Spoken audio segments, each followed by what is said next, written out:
I'm ready whenever you guys are. Hello, I'm David Plazas. I'm the Opinion Engagement Editor for the Tennessean.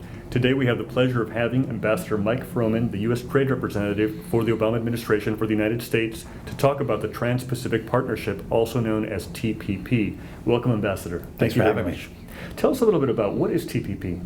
So TPP is a trade agreement with 12 countries representing about 40% of the global economy. It's some of the largest and fastest growing economies in the world. Very good. And give us a couple of highlights in terms of how does it benefit America? Well, the United States is already a very open economy. We have hardly any tariffs or taxes on imports. In fact, about 80% of what we import from TPP countries already comes in without any duties on it. But we face significant obstacles abroad. So whether it's autos, 70% taxes on our auto exports to some of these countries, 50% on automobile engines, 40% on poultry, 45% on distilled spirits. And under TPP, those tariffs will all go away. So we're eliminating 18,000 taxes on American exports. And that means we can produce more here, keep jobs here, grow jobs here, and sell more product abroad. At the same time, through TPP, we actually raise standards in these other countries. They will change their laws or their regulations to improve their labor standards, their environmental standards. They're going to protect our intellectual property rights, such as our music industry's rights. And they will also make sure that their companies play on the same kind of level playing field as our companies. You mentioned the music industry. Tell us a little bit more about how this will benefit Tennessee. Well, from Tennessee's perspective, obviously the music business is a major American export, and it's a major American icon, having a country music business. About $5 billion of exports come from American music. And key to that industry is being able to protect the rights of musicians and the companies that they work for, and those are the intellectual property rights. There's widespread piracy all over the world, and what TPP does, the other countries under TPP will agree to enforce intellectual property rights, improve copyright protection, so that there'll be copyright protection for 70 years plus the life of the artist. Make sure that if people are engaged in commercial piracy, that there are civil, administrative, and even criminal penalties imposed on them. And then we make sure that those rights of our musicians are also protected in the digital environment, online environment as well, not just the physical environment. Now, TPP also addresses distilled spirits like whiskey. It does, absolutely. So right now, we export about $500 million of distilled spirits to the TPP countries. Half of that is bourbon and Tennessee whiskey. And we face tariffs of up to 45% in some of these other countries. Those tariffs will go to zero. And that's important because they want our whiskey, the great brands, we're protecting our distinctive brands like Tennessee whiskey. But at the same time, other countries like the EU, they're also negotiating trade agreements with these countries.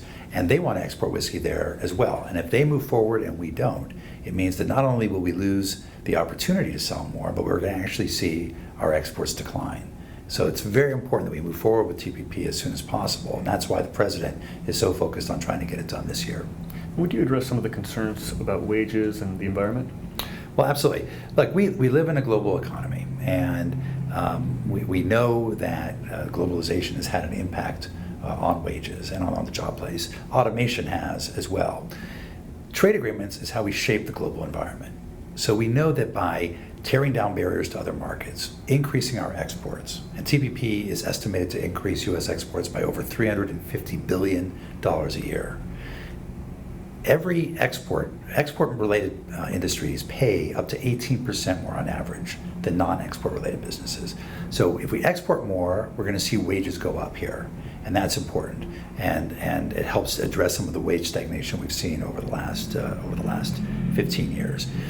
At the same time, working with these other countries, if we're raising labor standards in these other countries or raising environmental protections, it makes sure that there's a more fair and level playing field for our companies and for our workers.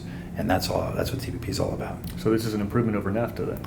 Well, absolutely. NAFTA, labor and environment were not taken as seriously. They were put in side agreements and they weren't fully enforceable.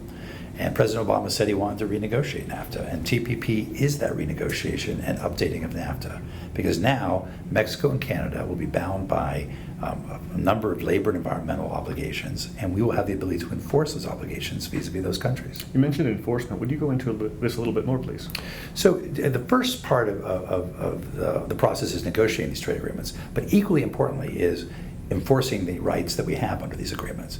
So we've made sure that every part of the agreement, whether it's the labor, the environmental, the intellectual property rights, other commercial issues, that all of them are equally enforceable, which means if we think another country is violating their agreement, we go through a process, and if they don't fix the problem, we can impose trade sanctions on them. We can withdraw tariff benefits. We can prevent their exports from coming into our market.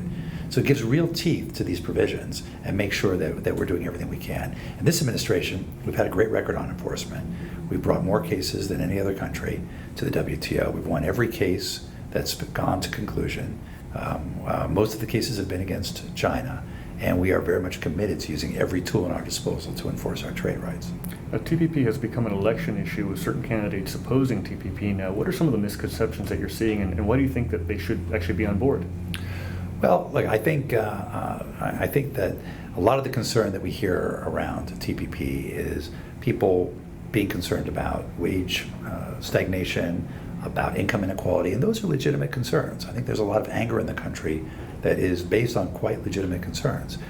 But trade agreements is how we shape globalization.